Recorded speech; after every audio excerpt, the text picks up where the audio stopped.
Hello বাচ্চো, welcome to Biohack NEET প্রস্তুতির জন্য বাংলা ইউটিউব চ্যানেল। তো তোমরা প্রত্যেকে হয়তো জানো যে WBMCC তাদের অফিসিয়াল ওয়েবসাইটে নিট 2025-এ আমাদের ওয়েস্ট বেঙ্গলের রাউন্ড 2 কাউন্সিলিংয়ের যে রিভাইজড এবং নতুন শিডিউল সেটা জারি করে দিয়েছে। তোমরা প্রত্যেকে চাইলে WBMCCর অফিসিয়াল ওয়েবসাইটে গিয়ে এই রিভাইজড যে শিডিউল রাউন্ড 2 এর রাউন্ড 3 সবই দেয়া রয়েছে, কিন্তু আমি রাউন্ড 2টাই বলছি, তোমরা গিয়ে ডিটেলসে দেখে নাও। তবে আমি আমার এই ভিডিওতে তোমাদের ইম্পর্টেন্ট কিছু ডেটের ব্যাপারে বলে দিচ্ছি। প্রথমত কথা, রেজিস্ট্রেশন মানে অনলাইন ফ্রেশ রেজিস্ট্রেশন, যারা এর আগে কখনো রেজিস্ট্রেশন করনি তারা নতুন করে রেজিস্ট্রেশন করতে পারো। 15 থেকে 17ই সেপ্টেম্বর পর্যন্ত ডেট রয়েছে। অনলাইন ফিস পেমেন্টের ক্ষেত্রেও 15 থেকে 17ই সেপ্টেম্বর অবধি তোমরা সময় পেয়ে যাবে। এরপর ফিস পেমেন্টের পর তোমাদের রয়েছে ফিজিক্যাল ভেরিফিকেশন।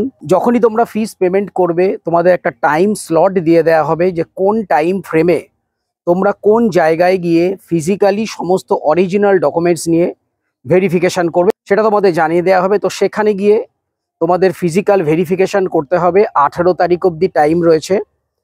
এরপর আরেকটা ডেট রয়েছে সিট স্যারেন্ডার। অনেকে আছে সিট ছাড়তে চায়, তো তাদের জন্য যে সিট স্যারেন্ডার ডেট রয়েছে 18ই সেপ্টেম্বর। এরপর ভেরিফাইড যে ক্যান্ডিডেট তাদের একটা লিস্ট আসে, যেটাকে আমরা বলি মেরিট লিস্ট, মানে রাউন্ড 2 এর জন্য মেরিট লিস্ট, প্লাস যে সিট ম্যাট্রিক্স মানে সেকেন্ড রাউন্ড কাউন্সেলিংয়ে কতগুলো সিট অ্যাভেলেবেল রয়েছে, সিটগুলো যে বাড়ার পর কতগুলো হয়েছে, তো সেই সিট ম্যাট্রিক্স আসবে 18 তারিখ। 18 তারিখে আশা করছি আরও কিছু গভর্নমেন্ট MBBS সিট ইনক্রিজ হয়েছে আমরা দেখতে পাবো।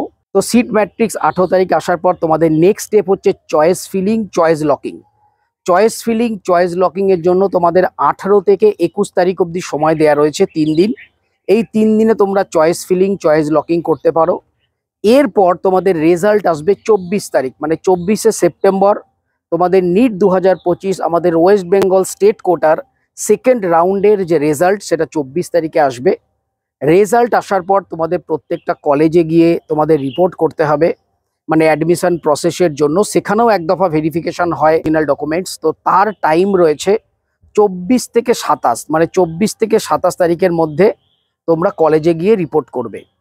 সমস্ত প্রাইভেট মেডিকেল কলেজের জন্য কলকাতারই বিভিন্ন গভর্নমেন্ট MBBS যে কলেজ বা গভর্নমেন্ট মেডিকেল কলেজগুলো সিলেক্ট করা হয় সেগুলো তোমরা পরে জানতে পেরে যাবে।